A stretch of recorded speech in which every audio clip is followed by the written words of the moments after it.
It messed you up too, didn't it? Why are you crying? Why is everyone so sad?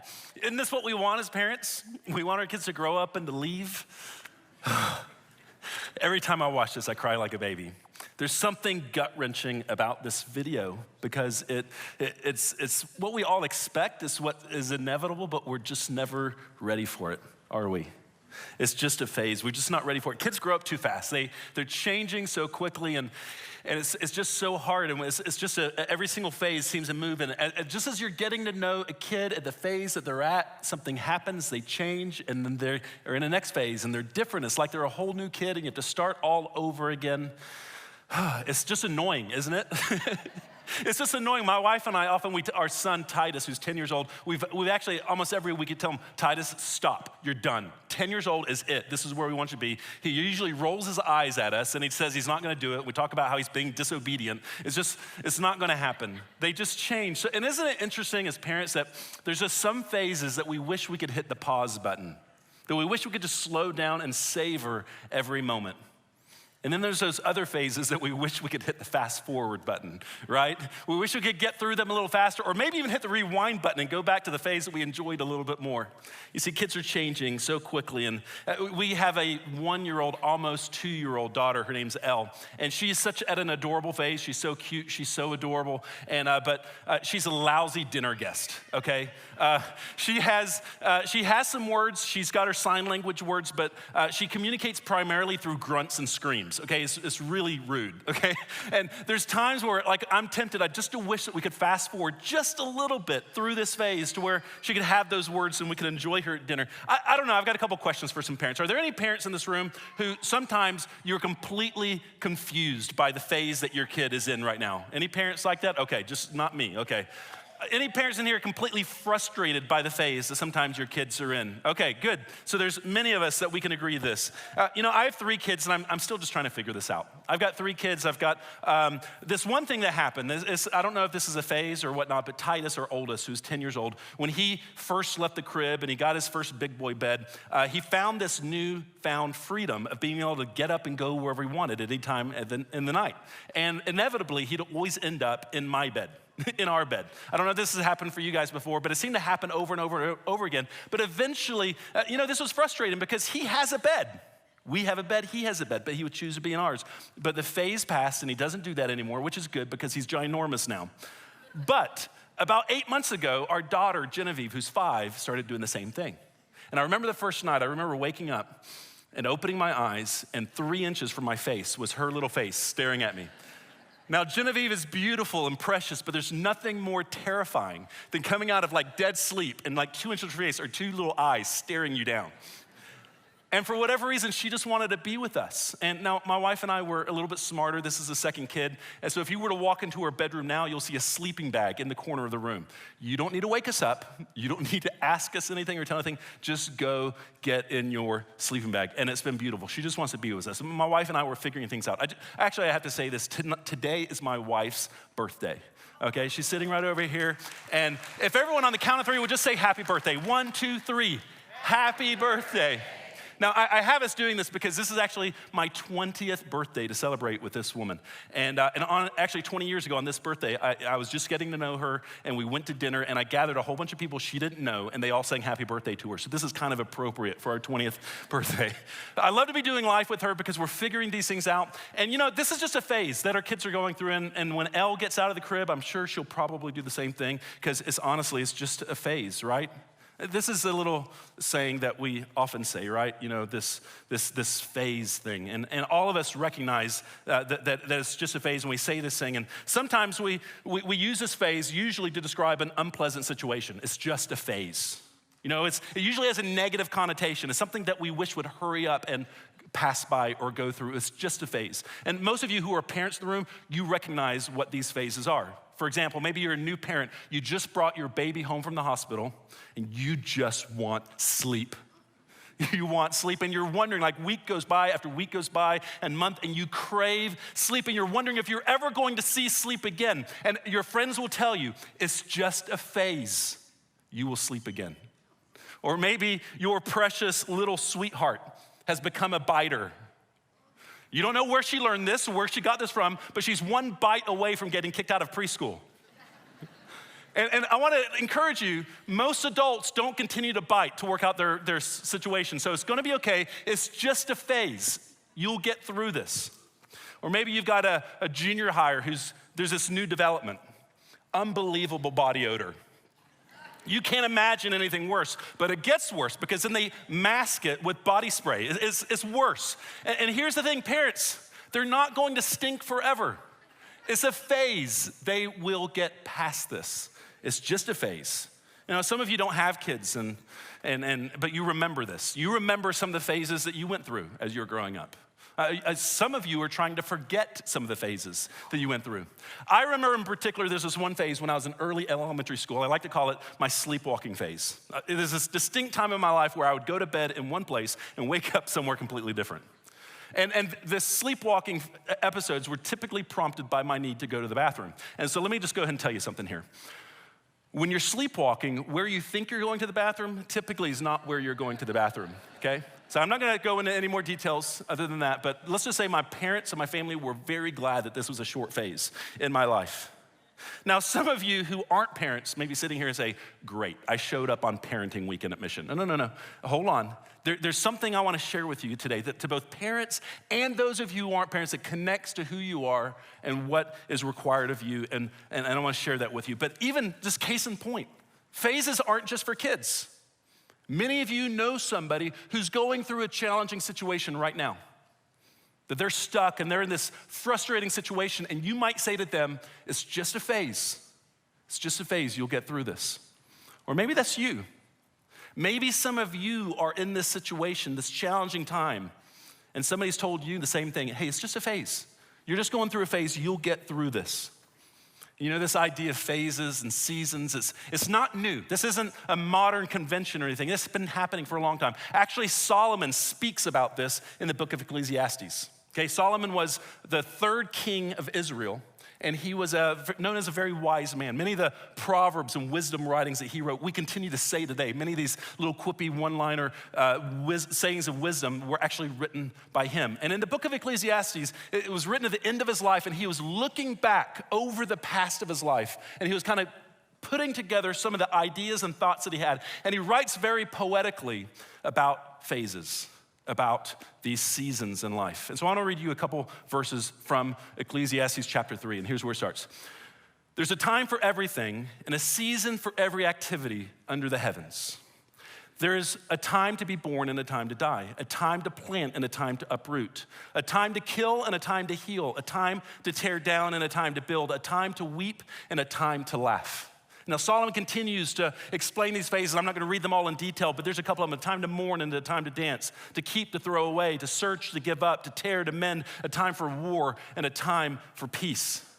You see, Solomon is kind of creating this juxtaposition of two different types of phases that we might experience, that we've all experienced from time to time. This isn't new. This is part of the human condition. We all experience seasons and phases in our lives. And Solomon actually validates the difficult nature of these phases. And he says this: what do workers gain from their toil? I have seen the burden God has laid on the human race. Solomon is validating that seasons are hard. Phases can be difficult and challenging. It's probably why when we say this saying, it's just a phase, it's usually in a negative connotation, because we recognize the burden that comes with some of these phases.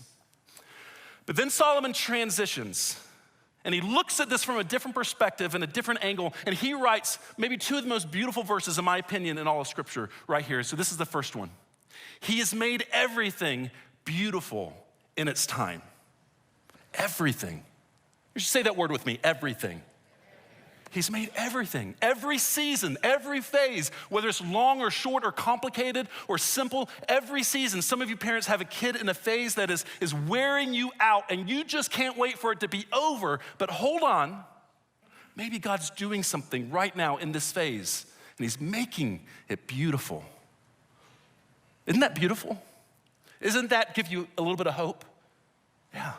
And then he goes on to say this: he has also set eternity in the human heart, yet no one can fathom what God has done from beginning to end.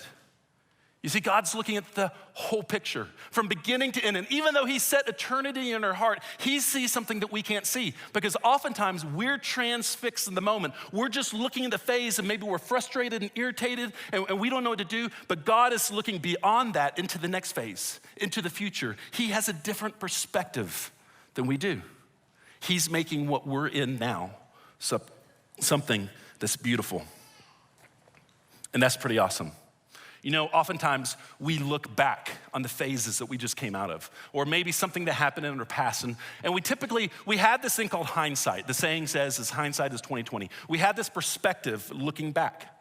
And oftentimes when we look back, we have one of maybe two perspectives.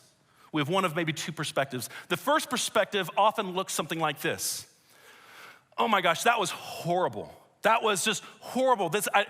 It's hard to see the meaning in what I just went through. It's hard to see the sense in it, and I'm just so glad it's over. Okay, that's one perspective. Another perspective often looks like this: what I just went through was horrible, but in the midst of that phase, something happened in me. Something changed in me, and I'm different today for the better because of what just happened. And although I wouldn't wish this on anyone, I'm grateful that it's part of my history. See, two different perspectives. You know, I've met people who've gone through horrific situations, and my expectation when I met them would be that they would be a shell of a human. But oftentimes I'm surprised by the beauty and the resilience and the strength of who they are because of what they went through. This is kind of what Solomon's talking about, is that God is making everything beautiful in time, even the phases that we're going through. You know, one perspective seems meaningless, and another perspective seems purposeful. And I think that's what Solomon is pointing towards. And I think that's something that we should maybe look at in regard to the phases that our kids are in, or the phases that we're going through. And so I want to look at this little saying again that we have, and I want to maybe look and see if we can look at it from a different perspective. Our little saying is, it's just a phase. It's just a phase. Now, what if we were to actually look at this a little bit different? Because when we say this phrase, it's just a phase, we typically feel something. We feel annoyance, or we feel frustration, or we feel impatience, or we're thinking, I wish this would hurry up and be over with. But what if we looked at it differently? What if we saw a phase for what it really is, and we change what we say and say, it's just a phase, so don't miss it. It's just a phase, so don't miss it, because God is making everything beautiful in time. And there's something happening now that we don't want to miss. You know, this is so important for the next generation. Here at Mission, this is what we want. We want to lead people to find thriving life in Jesus. That's our mission statement here at our church. And our vision statement is this: that we want a church that is irresistible for our next door neighbor and the next generation. I think it's fair to say that we want the next generation to find thriving life in Jesus. That's exciting. That's exciting to be a part of something like that as a next generation pastor here, to help our next generation find thriving life in Jesus. And here's what I'll tell you, that it's going to require engaging in every single phase of a kid as they grow, right where they are, to help them find thriving life in Jesus. So what I want to do is I want to give you a definition for phase that might take into a summation of all that we've been talking about and what Solomon talked about. And so here's a definition for phase. When you think about what your kids are going through right now. A phase is a time in a kid's life when you can leverage distinct opportunities to influence their future. That's a phase. Maybe it's sleepless nights, it may be awkward years, it may be whatever it may be, but it's a time in a kid's life when you can leverage distinct opportunities to influence their future. It's just a phase. Don't miss it. The best thing that we can do during each of these phases is to lean in and look for the opportunities to leverage so we can influence a kid's future. You see, there's certain things that are happening right now that won't happen again in the future. And there's times that we can connect with a kid and meet physical, emotional, and spiritual needs that will help them, and we don't want to miss that. So, research actually says that there's 12 phases between the time of birth to graduation from high school. We're not gonna talk about all 12 in here today, but I do wanna share them with you. If you're a parent in here, about 3 or 4 weeks ago, we came up with an amazing resource. We put together a collection of different resources, and then we gave it to all our parents at the Back to School Bash. And if you're a parent, we want to give this resource to you as well. It's a downloadable PDF, and it's all sorts of information from the phases, what we do in small groups, the curriculum that we're teaching here at Mission, everything that we're doing, including all these resources that you can read and download and use as a parent. And so if you want to get this resource, go ahead and pull out your phone.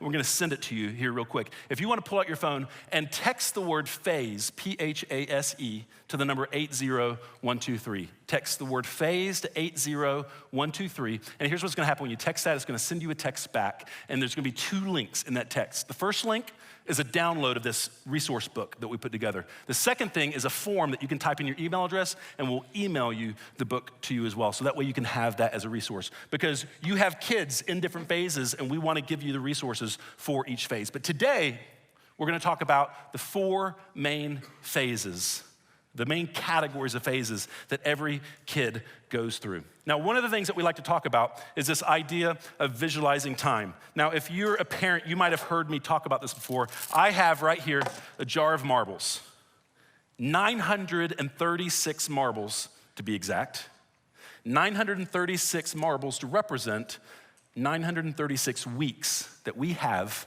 to influence a child. From the time we bring them home from the hospital until the time they graduate from high school, on average, we have about 936 weeks. It looks like a lot, right? It just flies by.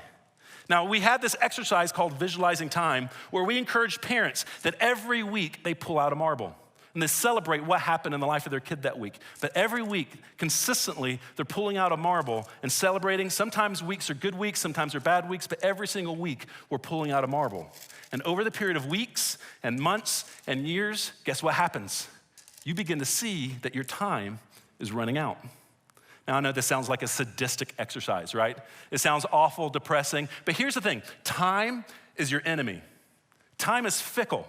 We lose track of time. Time steals from us. We forget time, and all of a sudden we turn around and we blink and our kids have grown up. But this exercise of visualizing time helps us to see the time that we have left. And when we can see the time that we have left, we're more likely to prioritize the time we have left. We have this little saying that goes along with it that says, when you count every week, you're more likely to make every week count. Okay? Visualizing time. So this is 936 weeks that every parent has for their kid. So what I did was I actually separated the 936 weeks into 4 distinct phases. We have preschool, elementary, junior high, and high school. Okay, let's start by talking about preschool. Are there any parents of preschoolers in the room? Let me hear you. I'll be honest, you sound a little tired, okay? Are you getting enough sleep? Hey, it's just a phase. Scratch that. A preschooler, as they enter this phase, they have 936 weeks left until graduation from high school. And this phase actually consists of 260 weeks altogether. 260 weeks to this phase as a preschooler. Now, this is a challenging phase. This is a phase of sleepless nights, of diapers, and the need to always be available all the time. It's a challenging phase, but here's the thing that you need to know. If you are parenting a child in this phase, here's what you need to know. Your preschooler is not like you. Now, I know that sounds like obvious, right? They're not like you. This is important for every single phase to understand that your preschooler does not see the world that you see the world. Your preschooler does not take in information the way they are distinct and unique in each and every environment. And so what I want to teach you is a word and a phrase that will help you navigate the preschool years of what is actually going on. So here's the word I want to teach you. The word is embrace. Everyone say the word with me, embrace. Embrace. Embrace. What we need to do for preschoolers is to embrace their physical needs. To embrace their physical needs. Because here's the deal. During the preschool years, parents must learn to embrace their child's tangible needs so they can begin to establish physical trust. Establish physical trust. You see, a kid, a preschooler, needs an adult in their life to survive. They need you to meet physical needs in their life. And as you meet their physical needs, it establishes physical trust. They begin to trust you. Every preschooler needs someone to trust. Now, there's a lot going on in the life of a preschooler. Your house at the end of the day is evidence of that, right? There's a lot going on. There's all kinds of things that are happening to them. There's too little sleep. But remember what Solomon said, that God is making everything beautiful in time. And this is a season when we need to lean in and embrace their physical needs, because when we do that, we establish physical trust. Because here's a unique thing about preschoolers. They are motivated by safety. They're motivated by safety. When we provide a safe environment for them, then it establishes trust, and trust, let me tell you, is a foundation upon which you build everything on the life of your child. So the thing that we need to focus on, the thing to summarize, is the best way that you can invest in a preschooler is to embrace their physical needs. Okay, so let's talk about elementary. Anyone in here have any parents of elementary age kids in the room? Okay? Are you guys having fun as elementary parents? You should be. This is actually a fun phase. This should be a fun phase. There's actually, from the beginning of the elementary phase, there's 676 weeks left until graduating from high school. And in this phase alone, this is the longest phase by far. It's 364 weeks with an elementary age kid. And they're a lot of fun. There's a lot of energy around them. And in the same way of just like the preschooler, things are different for them. The elementary years are filled with games and video games and cartoons and playing in the backyard and sports and all the different things that we enjoy doing and that they enjoy doing, because they enjoy these sorts of things. And there's the thing with elementary age kids, that they enjoy giggles and laughters because things are funny, right? For everything for elementary age kids, everything is a joke. Everything is funny. And here's the word that I want to teach you when it comes to the elementary age phase. This is the word. Engage. Engage. Engage their interest. This is what we need to leverage the elementary age phase, to engage their interest. Because here's the deal. During the elementary years, parents should take a crash course on storytelling and play so they can engage the interest of their child. This will be the best time to earn relational credit. So here's the thing that you need to understand. As a parent, when you begin and you bring a child home, you start with 100% positional influence in your kid. 100%. Okay, they depend on you for life. But as your kid gets older, your positional influence slowly fades to nothing or to next to nothing. Just ask any parent of a high school student. Right? It begins to go away. But at the same time, as we parent our kid, hopefully we're growing in relational influence, because when we have high schoolers, that's all we have left, to relationally influence them in the way that they should go. So this is where it starts. This is where we begin to earn relational credit for our elementary age kids. And this is important, and this is really fun, because our elementary age kids are actually inviting us into their lives to engage in their interests. They're asking us to go out and play. They're asking us to go swim with them. They're asking us to read with them. And this is how you earn relational credit. Now, here's the important thing about the elementary phase. This by far is one of the most critical phases of all of them. Because here's what most studies say, that what a 9-year-old or 10-year-old believe at that age is what that person will believe on the day they die. Most morals, values, views of heaven, and views of life, and views of God, a deity, are formed by the age of 9 or 10.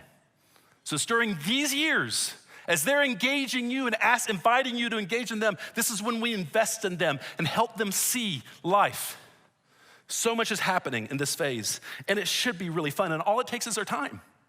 Time invested swimming and playing and reading with them and doing all these fun things because we're earning relational credit every single day. And here's the thing that you need to know. At this phase, it's easy. The next phase is difficult. And if we haven't earned the relational credit in this phase, it's gonna be so hard to get it in the next phase. And it's in the next phase when you need it the most. So let's talk about that one. So to summarize this one, the best way that you can invest in an elementary age kid is to engage in their interest. The next phase is junior high. Any parents of junior hires in the room? All right, hey, it's gonna be okay. It's gonna be okay.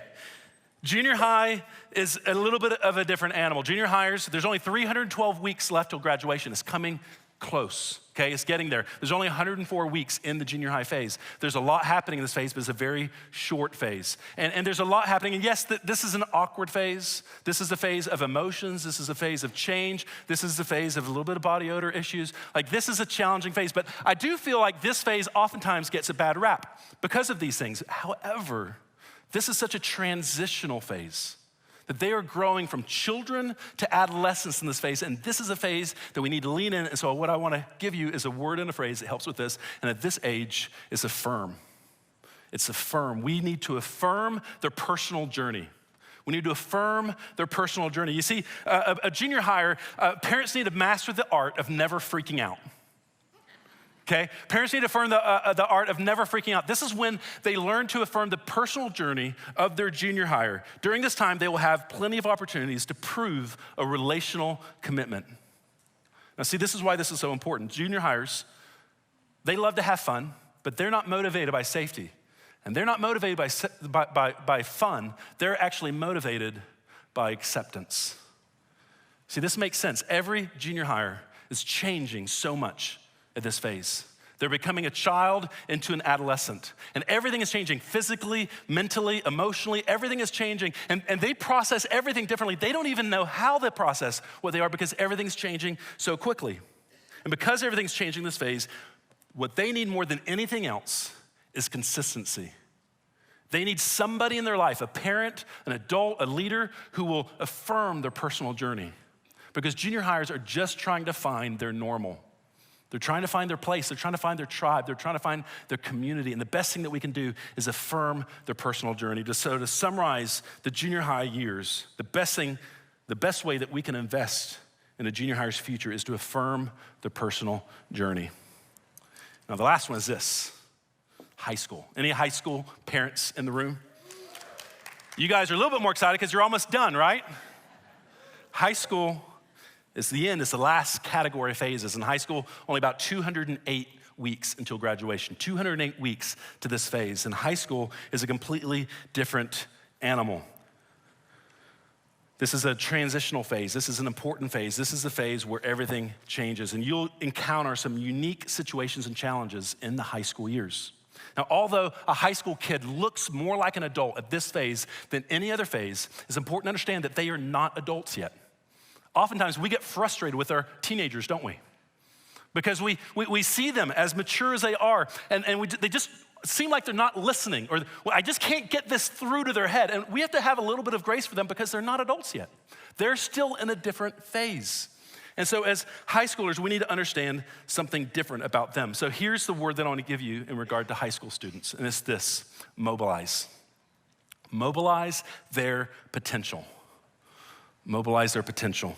You see, at 9th grade, parents start the act of negotiating and the art of negotiating. They have approximately 200 weeks left to mobilize their kids toward a better future so they can leverage relational influence. Like we talked earlier, you start off with all this positional influence, and at the end, all you have left is relational influence. And when we mobilize their potential, it's because we're leveraging our relational influence, everything that we have left. You see, high schoolers have a different motivation than anyone else. High schoolers are motivated by freedom. Now, I know as a parent, that's like a scary word, right? The last thing you want to give your high schooler is more freedom. But this is actually what motivates them. And in just a few short years, they're going to be free. And they're going to experience all the freedom. And this is a time where we can actually find a balance, that we can give them opportunities to grow in freedom. And we need to collaborate on appropriate boundaries for high schoolers, giving them opportunities to prove that they can be trusted. See, high schoolers are brimming with potential. They're like a rocket on a launch pad, ready to be sent out. And everything in their life has been pointing to this moment. And they have the time, they have the skills, and they have the passion. And all they need are adults and parents who will lean into their life and mobilize their potential, giving them an opportunity, pointing them in the right direction, and giving them opportunities to take risk and to take steps, because very soon we're gonna launch them out into the world. What high schoolers need more than anything is people, men and women, who will mobilize their potential. These 4 things. To summarize with them, the best thing you can give for a high schooler and invest in their future is to mobilize their potential. Embrace, engage, affirm, and mobilize. That's what our kids need in each of these phases. That's how we can lean into them. And I'm no expert on this. I've read a lot about this. I've studied a lot about this. And I'm not sharing all this information with you because I'm some kind of an expert. I'm sharing this with you because this was true of me. I ended up where I am today because men and women and my parents leaned in at each of these phases, and they invested in me, and they leveraged distinct opportunities to help me become who I am today. I could tell you all kinds of stories of different ways that I could do this. I'll tell you probably the most catalytic moment for me was when I was 15 years old. And I went away on a youth retreat with my church. And it was a really powerful moment, and I felt like God moved me, and I came home, and I sat down with my mom, and I told my mom, I said, Mom, I believe that God is calling me to go to Vietnam this summer on a mission trip. And she said, no, he's not. She said no. And that summer, I did not go to Vietnam on a mission trip. But God kept prompting me that there's something for me to do. And so the next summer, my mom released me. She mobilized me and sent me to Venezuela for 2 months. And over the last 20 years, I look at the things that have happened in my life, and so many of them point back to that first summer in Venezuela when my mom and dad mobilized me and my potential. And I saw what I could be capable of. I saw what God wanted to do in me and through me because my mom and dad leveraged distinct opportunities in my life to help me become who I am today.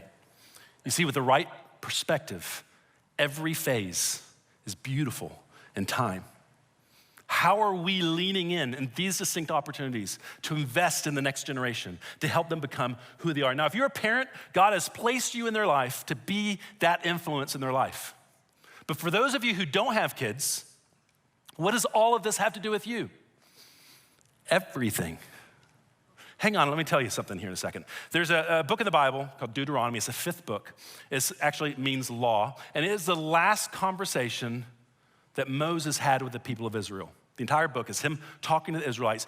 For the last 40 years, Moses has been investing in this generation of Israelites to send them out into the promised land. In a lot of ways, this is a parallel of parenting. Moses has been preparing the children of Israel to launch them into the promised land, okay? It's a lot like parenting. And this is something that Moses was saying in Deuteronomy chapter 4. These are the commands, decrees, and the laws that the Lord God directed me to teach you to observe in the land that you are crossing the Jordan to possess, so that you, your children, and their children after them may fear the Lord your God as long as you live, by keeping all his decrees and commands that I give you, and so that you may enjoy long life. Moses is talking about the next generation. See, Moses wasn't that concerned about this generation. He spent the last 40 years investing in them. His concern, I believe, is the next generation, their children and their children's children. They're going to go off into this new land, and that's where Moses' concern is. And he goes on to say this in verse 4-7. Hear, O Israel, the Lord our God, the Lord is one. Love the Lord your God with all your heart and with all your soul and with all your strength. These commandments that I give you today are to be upon your hearts. Impress them on your children. Talk about them when you sit at home, when you walk along the road, when you lie down, and when you get up. To the casual observer, you see this verse and you think, that's a great parenting talk from Moses. But it's bigger than that. You see, Moses wasn't just talking to parents. He began the verse with, Hear, O Israel. He was talking to the entire nation of Israel because he knew something that many of us don't know, that the task of passing on faith to the next generation is bigger than just the parent's job. You've heard the phrase, it takes a village to raise a child. It's true. It takes a community, and that's what's true of us as well. You see, most research says this: when it comes to passing faith to the next generation, it takes at least 5 intergenerational relationships to effectively pass faith to the next generation. You see, parents can't do it by themselves. It requires other adults, other voices, leveraging distinct opportunities in every phase. If we want the next generation to find thriving life in Jesus, it's gonna take everyone. It takes everyone, and it's my hope that everyone in this room questions and sees what might it require of me to invest in the next generation so that they would find thriving life in Jesus. That means it requires parents to invest in their kids, but also parents to invest in other people's kids. It requires those of us who don't have kids to invest in kids. It requires those who have already raised your kids to invest in kids. That's what it means to be a community. And if you're interested in knowing what it might look like to leverage distinct opportunities in the next generation, I just invite you to go to the hub after the service and just tell them, I want to invest in the next generation. And they'll help you take steps to do that. Or you can pull out your phone and pull up the church app, or go to the website and go to the Get Connected page and say, I want to invest in the next generation. I want to join a team. Now, before I close, I want to say one more thing. There's some of you who are in a phase. And remember, phases aren't just for kids. You might be going through a challenging situation as well. And it's hard for you to see what's next for you. And you might be stuck. And I want to encourage you first. Remember what Solomon said? He said, God is making everything beautiful in time. So this phase that you're in right now, God's making it beautiful in time. On the other side of this, you're gonna look back and you're gonna see the things that God is doing in that moment, this moment right now, to help you. But as we learned about phases is a unique time to leverage distinct opportunities to invest in the future of a kid. The same is true of you. That somebody else needs to leverage distinct opportunities in you to invest in your future. You can't do this by yourself. You need someone else. It's the nature of a phase. And that's why we love community here at Mission. That's why we say that circles are better than rows, because we know that we need people to lift us out of things and to spur us on towards other things. In some ways, you need someone to embrace you and let you know that it's gonna be okay. You need someone to engage in you, to learn about you and to remind you of the things that God has for you. You need someone to affirm you and to mobilize you to send you out. And if that's you, I encourage you to do the same thing. Go to the hub and let somebody know that I'm in a phase and I need somebody to help me out of it.